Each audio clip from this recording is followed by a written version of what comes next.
Zachary asking a question here. Do you think Miami is Clemson's biggest competition in the ACC this year? No, Carolina by 4. I think Miami's going to be good this year, man. I think a lot of it's going to depend on how fast Derek King can get back from that knee injury. I think they got a lot of pieces on defense, and depending on how fast, like I said, King can get back. I definitely think Miami's got a shot in the Coastal, man. I think it's going to come down to them in Miami, who I think they could be Clemson's biggest competition. Definitely one of the top 2 teams. I think it's them in North Carolina, no doubt about it. I'll go with an underdog too, North Carolina State, because remember they were young 2 years ago. I know a lot of people don't feel that North Carolina State is that good or develop their players, but every so often, every 4 or 5 years, they'll come up with a pretty good team. You got to watch State. I mean, State's beat us in the 80s when we were really good and stopped us from probably some major bowls. Recent history, they done beat us when we were ranked number 7 in the nation.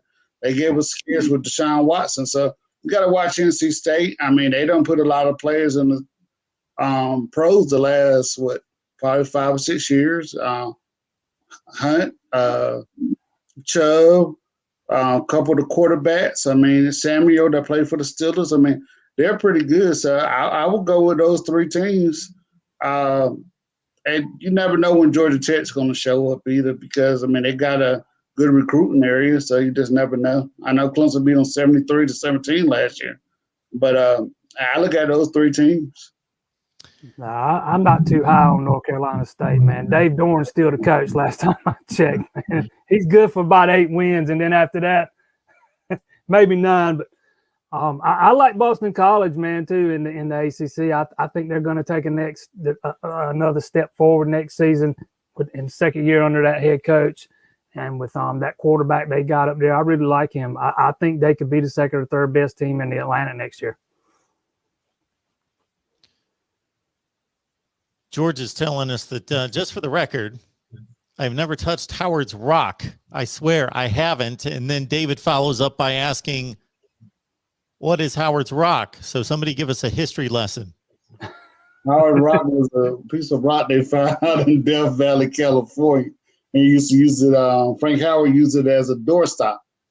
And then one day somebody suggested that they use it and to rub and say magical powers come out and don't touch my rock if you ain't going to give 100%, and it sits on top of the hill. It's been chipped away over the years, but hey, it's a pretty big tradition at Clemson. It's kind of like Notre Dame's tradition of touching the sign. When they run out, Clemson touches the rock when they run out onto the field. They've been doing it ever since Frank Howard was the head coach. Been doing it a long time. Brent Musburger called it the most exciting 25 seconds in college football one time.